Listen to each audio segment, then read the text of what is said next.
Richard Jacobs with MyDUIAttorney.org, and I'm here today with Eric Sachs, a criminal defense lawyer in Long Island, New York. Welcome, Mr. Sachs. How you doing? Good, thank you. Good.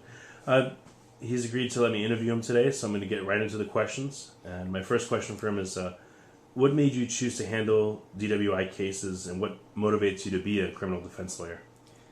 Well, I've been a public servant most of my life, from the time I was a kid, moving up to the time when I was an assistant district attorney, and then time to become a criminal defense attorney. And I realized that there are things that you need to do that are the right thing to do for people, and people need help. They don't want to be preyed upon. They want to have somebody who knows with the law and can help them with whatever problem they seem to have. DUIs, DWIs have become such a major issue nowadays that I find that people, more so than anything, the innocent people, the people who are not criminals, it's a mistake that you can make, like a speeding ticket or anything else. It's a mistake, but it can be a very costly mistake, and right. it can vastly and grossly affect your life. Okay. And how many cases do you think that you've handled, and in what time period? Over the past 26 years, I've handled probably close to 300 or more DUI cases. Quite a few. Is there any typical defendant circumstance you get more first-time offenders, or men or women, or older people, or younger?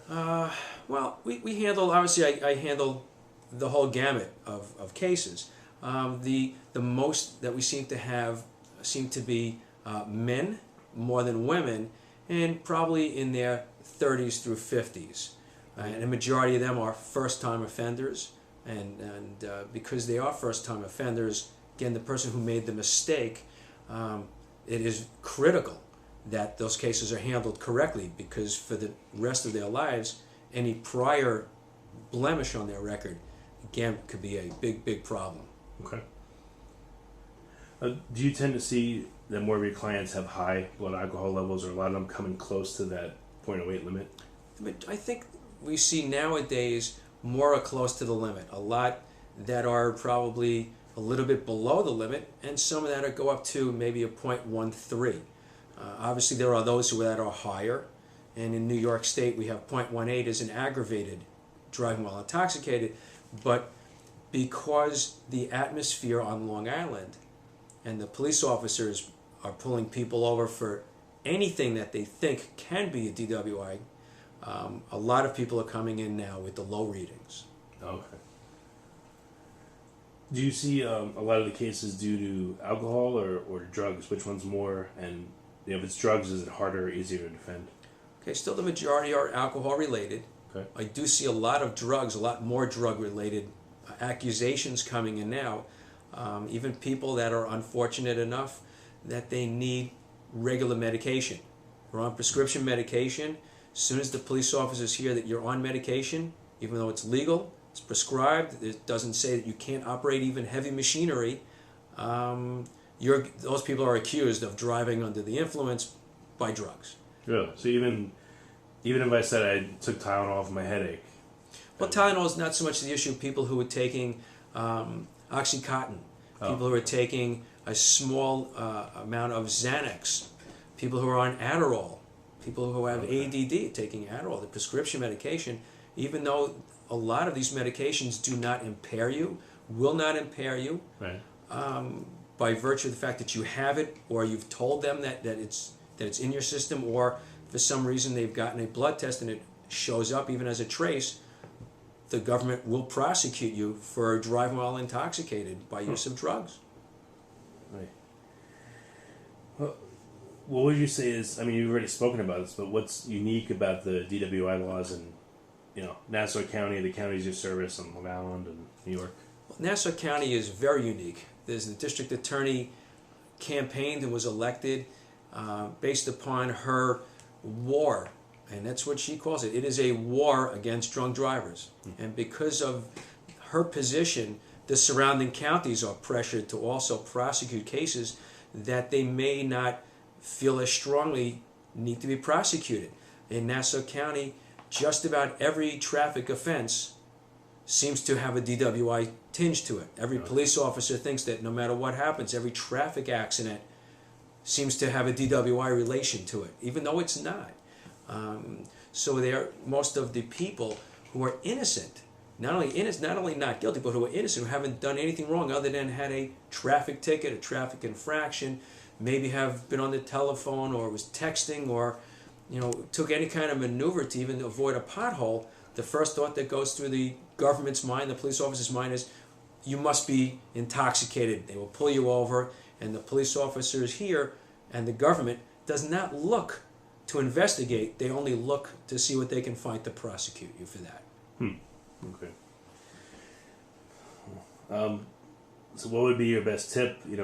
If I'm here, I'm driving around, I see the lights flash behind me, and maybe I've been drinking a little bit, or what should I do? What shouldn't I do? Is there anything I should do? Absolutely. What you should do is obviously pull over, be polite to the police officer, but there are so many reasons not to take any test that it's hard to say never take the test. Obviously, commercial driver's licenses are special issuance. If you do not take a test and you refuse, or you're accused of refusing the test, meaning what they refer to as the field sobriety tests, right, roadside, taking any kind of breath test or a blood test, you will have a license ramification for that. But besides the license ramification, there is almost nothing I would do to tell you to take that test. I would deal with the license revocation, because the tests that are made are not fair tests. They're made for you to fail them. Right, okay. If you do everything properly, the test is called inconclusive. So there's nothing you can really say or do. If the police officer is determined that you're intoxicated, they're going to arrest you. And right, unless you have some special reason that you need to take it, I would advise everybody first talk to an attorney before you have a right to talk to an attorney before you take the test. Okay. But most of the time, I would tell everybody, be polite and politely refuse to take those tests. And just to get into more detail, when you say the tests, field sobriety versus the preliminary breath test, should you say no to both, or just the field sobriety, or just the... I would say no to both. I would be polite. I would be cooperative. I would hand over the documents. Everything that you do in the normal course of the day shows that you are not intoxicated. Okay. It's only when you take the tests that the government has created, those tests are made to show, or to try and show, that you're intoxicated. Standing on one leg doesn't really show that you can or cannot operate a motor vehicle. Right. Walking a straight line. None of these tests that they give you had to take to get a driver's license. That's true. Yeah. None of the tests that they ask you to take shows whether or not you can operate a motor vehicle. So, because of that, we tell everybody there's really no reason to take those. But by your driving and pulling over to the side of the road, that is a normal operation. By handing your driver's license to the police officer, by handing him the registration and the insurance card, those are all normal things that we do. Right. That shows that you can understand, you can multitask, and you can operate a motor vehicle.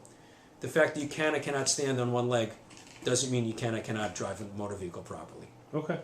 So what kinds of help can you provide to DWI defendants? Can you reduce their time in jail, or reduce their fines or classes? What kinds of things can you do? Well, many times we can do all of those, depending upon the circumstances. But a lot of times, by the time people contact me, they've already taken the tests, they've already made their statements, they've said and done different things. But by having the knowledge in the DUI field of what goes into a driving while intoxicated case, what the government looks for, and how to defend these cases, we are very successful in reducing jail time, sometimes to no time at all, to license revocations. If the case gets reduced, then your license ramifications will be lessened. So there's a lot of things that go into the proper defense of a DWI case, other than just showing up in court and pleading somebody guilty. So there's a lot that we can do. And the sooner they call an attorney, the better it is for them. Yeah, that's good to know.